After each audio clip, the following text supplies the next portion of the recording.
Picture this. You're sitting on your couch, logging into your bank app to do the responsible adult thing. You see your credit card statement. You click Pay Minimum. It's only $35. Relief washes over you. You handled it! But then a quiet thought creeps in. Wait, am I doing this wrong? Why doesn't the balance ever drop? You're paying on time, doing what they ask, but still feel trapped. It's completely valid. In this video, we're going to break down exactly how to crush that balance and keep your hard-earned cash. My name is Jack, and I spend way too much time thinking about how to outsmart credit card companies. If you're someone who is tired of watching your hard-earned money vanish into thin air, while your debt stays exactly the same, make sure to hit the subscribe button and give this video a thumbs up if it helps you out. Here's the thing about credit cards. They are not inherently evil, but they are incredibly well-designed traps for everyday earners. The uncomfortable truth is that the minimum payment is not a suggestion designed to help you. It is a mathematically engineered formula, designed to keep you in debt for as long as legally possible. The banks want you to think of the minimum payment as a monthly subscription, fee for the lifestyle you bought on credit. As long as you pay that fee, you get to keep the stuff, right? Wrong. Every time you make only the minimum payment, you are actively choosing to surrender your future earning power to a multi-billion-dollar institution. You are trading days of your life, hours of your hard work at your job, just to tread water, and they make it so easy. The button is brightly colored. The app is smooth. They even send you a nice little "thank you for your payment" email. But behind that polite email is a machine that is silently extracting your wealth. This is where it gets really interesting. Let's look at the actual math, because humans are notoriously terrible at understanding compound interest when it's working against us. We simply are not wired to comprehend exponential growth when it is draining our checking accounts. We need to see the before and after with real tangible numbers.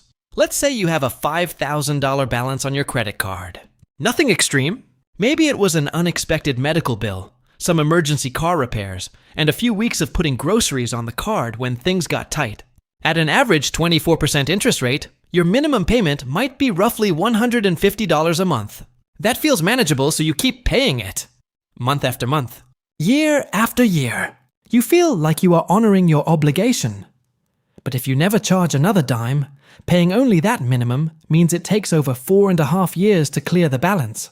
Here is the part that should make you furious. You won't just pay back the original $5,000 you borrowed. You will pay an additional $3,400 in pure interest. That is money that vanished. It didn't buy a vacation or peace of mind. It bought the bank a nicer lobby, and their executives a larger bonus.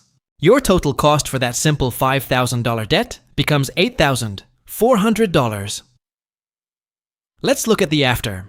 You double that payment to $300 a month. You pay off the balance in just under 2 years, and your total interest drops to $1,100. You saved $2,300 and bought back years of your life. That is the power of breaking the minimum payment illusion. Here's what most people don't realize about why we fall into this trap. It is not about a lack of intelligence or a lack of willpower. It is pure behavioral psychology. The minimum payment acts as an anchoring effect on our brains. Anchoring is a cognitive bias, where we rely too heavily on the first piece of information offered to us when making a decision. When you open your statement and the bank explicitly suggests a number, say, $35, your brain immediately anchors to that number as the standard acceptable action. The bank has successfully reframed the transaction. Instead of focusing on the $5,000 total balance you owe, your brain is tricked into focusing only on the $35 monthly hurdle. As long as you clear the hurdle, your brain releases a little hit of dopamine.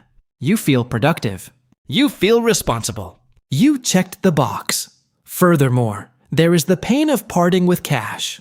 Behavioral economists call this the pain of paying. When we hand over cash or watch our checking account balance drop, it literally activates pain centers in our brain. The minimum payment minimizes that immediate pain while maximizing the long-term extraction of your wealth. This is exactly why getting out of debt feels so impossibly slow. You are fighting against a psychological mechanism designed to keep you compliant. To beat this, you have to completely rewire how you view that statement. You have to stop looking at the minimum payment box entirely. It is a decoy. To actually break this cycle, you need a system. I call this the minimum payment override protocol. It is a specific, actionable framework to shift your money away from the banks and back into your own pocket. Let's break it down into 4 simple steps. Step 1 is the baseline audit. Before changing payments, know what you are dealing with. Write down every single credit card balance, interest rate, and minimum payment on physical paper. Do not use an app or a spreadsheet for this part. The physical act of writing removes the abstraction and forces your brain to process the reality of the debt. You need to see the enemy clearly on a single page. Add up the total balances and payments to establish your absolute floor. Step 2 is the anchor replacement. We need to hack that psychological anchoring effect. Log into your bank account and set up an automatic payment for a new fixed number significantly higher than your minimum. If your minimum is $100, anchor your brain to $250. Auto-pay that exact amount every single month, regardless of the statement. You are creating a new normal. Step 3 is the targeted strike. With multiple cards, you cannot randomly throw extra money around. You need focused intensity. Continue paying your new automated baseline on everything except one card. Pick the card with the highest interest rate. This is mathematically the fastest way to save money and regain your cash flow. Every extra dollar in your budget goes toward this single target like a laser beam. Ignore the total mountain of debt and destroy this specific balance first. Step 4 is the lifestyle freeze. This is the hardest step, but it guarantees success. While executing the targeted strike, implement a total lifestyle freeze. Your cost of living cannot go up by a single penny. If you get a raise, that extra money does not go toward nicer restaurants. It goes directly into the targeted strike. Cap your expenses and channel 100% of your momentum into wealth reclamation. Imagine you are in a rowboat with a hole in the bottom. Water is leaking in. The minimum payment is like using a tiny plastic spoon to bail out the water. You are doing physical work and feeling busy, but water is coming in faster than you can scoop it out. The interest is the incoming water. As long as you use the spoon, you will eventually sink. It is a mathematical certainty. Implementing the minimum payment override protocol is like grabbing a massive 5-gallon bucket. It takes significantly more physical and mental energy. Your arms burn. You will sweat. It feels much harder in the short term. You have to sacrifice some immediate comfort. But with every massive scoop, you actually lower the water level. You make real, undeniable progress. You stop just surviving the leak and start saving the boat.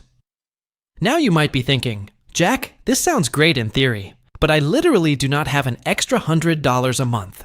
My budget is completely maxed out just surviving right now.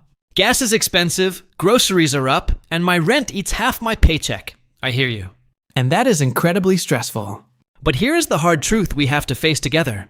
If your budget is so tight that you cannot find any extra margin, the minimum payment trap is going to crush you eventually anyway. You are living too close to the edge of the cliff.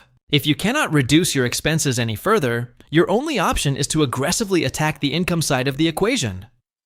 You have to find a way to bring more cash into the system temporarily. Sell things you do not need. Drive for a delivery service on weekends. Take on freelance work or ask for extra shifts. It does not have to be forever. It just has to be for long enough to break the cycle. You are fighting for your financial freedom, and sometimes that requires a season of intense, uncomfortable hustle. Remember, the goal here is not to burn yourself out indefinitely, but to secure enough temporary momentum to finally escape the gravity of compounding interest. So, let's quickly recap how to execute the minimum payment override protocol so you can stop treading water and start building real traction. Number 1. Execute the baseline audit by writing down every balance, rate, and payment on physical paper to face the reality of the math. Number 2. Implement the anchor replacement by setting up an automatic payment that is significantly higher than the bank's suggested minimum, creating a new financial baseline. Number 3. Launch the targeted strike by channeling every single extra dollar of margin toward the one credit card with the highest interest rate while maintaining the new automated baseline on everything else. And Number 4. Hold the lifestyle freeze by capping your current living expenses completely, ensuring that any new income or raises go directly toward destroying the debt rather than inflating your lifestyle. Here's what most people don't realize until they actually get to the other side of this journey. The weight of that monthly minimum payment is stealing more than just your money. It is stealing your peace of mind. It is quietly humming in the background of every financial decision you make, every vacation you try to take, and every emergency you try to weather when you finally break free from it. When you log into that banking app and see a zero balance, the physical sense of relief is indescribable. You get your options back. You get your freedom back.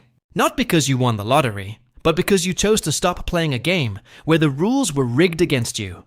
If you found value in this breakdown today, hit that subscribe button to join the Dollar Logic community and give the video a like. And I'm curious about something. What is the very first thing you are going to do with your money once you don't have a credit card payment hanging over your head? Let me know in the comments. I read every single one,